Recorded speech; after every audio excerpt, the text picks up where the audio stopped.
Okay, kids, this is a little look at the ISP issues you guys have been having, and it's not going to be the greatest thing in the world in terms of imagery and shit, but, you know, it'll get the point across. I'm going to preface this with, I am not an IT technician or expert, but this is what I know about ISPs and the fact that I've gamed since the 90s in the UK, and this pretty much will affect all ISPs at some point because of the connectivity.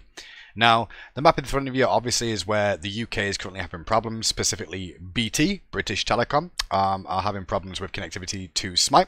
It's not Smite's fault. It's actually the ISP that's at fault, if you've noticed that, because it's only BT that are having the issue, not necessarily Virgin or the whole of the UK. If it was the whole of the UK, then it could be a big issue for the UK, or just a connectivity issue to Smite in general, which could be on our end, which isn't the case here. So, let's just break this down real quick. Blue and green are two normal routes. The little squares, let's class those as hops, okay? So the data transfers across the line to the next hop on the station. Basically treat it like a train. So you start in Manchester, for example, the blue line, and you get to Amsterdam where the servers are, okay? So you're on that train, you're going on your hops, and you stop at all those destinations on the way. Same could be said for green. Green's the same way. You're going to stop at the station on all those routes that you can see there to get to the destination of Amsterdam. And that'll be a normal route, you know, that's where your ping is normal, and also, you know, you're not having any issues with the game. It's just a standard normal route for you. Now the red one is an example of, say for example, where London is, there's a connectivity problem on their normal route. So what it'll do, say for example, one of those stations is closed, or one of those hops is closed, what that means is that the internet provider will try and divert you to still reach your destination. Just like taking into account the train has stopped running today, so now you're going to have to get a frickin' bus. Okay?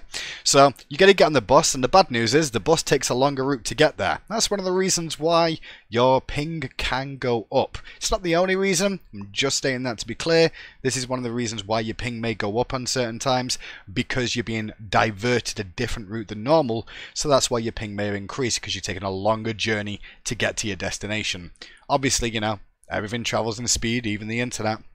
And that's why you go for high downloads, high uploads, the same sort of thing. Finally, the last one I've written on here for you is the purple. Now, if you look at the blue route, I put a little X above the purple. We're going to class that hop, where the X is actually out of service for the blue route. So what ends up happening here, and this is the issue with BT right now, I believe, is that that service hop, that train station for blue, is actually out of service right now. And what that would mean is that the data now needs to be diverted, and the quickest diversion method for the track of blue to go on is to follow the purple line. The bad news is that the purple line is now also joining the green line through the same data centers, through the same train stations.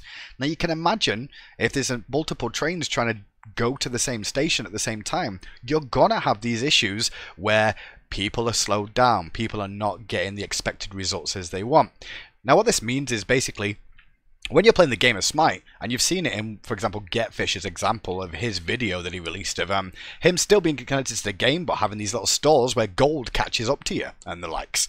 What this means is that obviously the data is just being funneled through. Now, this sort of stuff obviously will slow you down, but it's not our fault. We can't help that your ISP has chosen to divert you that way through the green route, for example, here in this diagram, for blue. Now, obviously, if you overload a train station, there's going to be more passengers there, which means everything slows down a lot more, and that's where you get the issues from. So eventually the service does continue, but it's just at a staggered rate, more staggered than usual for everybody.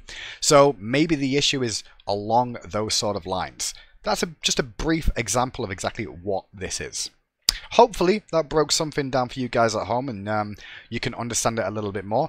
And once again, I'm going to say again, I am not an IT technician. This is what I have understood from gaming from the 90s and how the internet actually works in terms of hops. If a cable has gone out at one of the hops, or a cable in the transatlantic, that's going to cause problems too with connectivity. Us putting a server instead of Amsterdam in England is a very expensive business when it's something to do with the ISP and not ourselves. Now, obviously, a lot of this stuff actually happens in peak times. So in the UK, for example, weekends. Weekends for everybody, pretty much. More people log on to the services, so you feel this more often, because more people are at home, not at school, so they're surfing on the internet, doing different things, and are wanting to take these same destinations as you. That's where your issues come from. Hopefully that helps things out and make people realize that it's not always the developer that's at fault for these problems. Hopefully it gets sorted soon.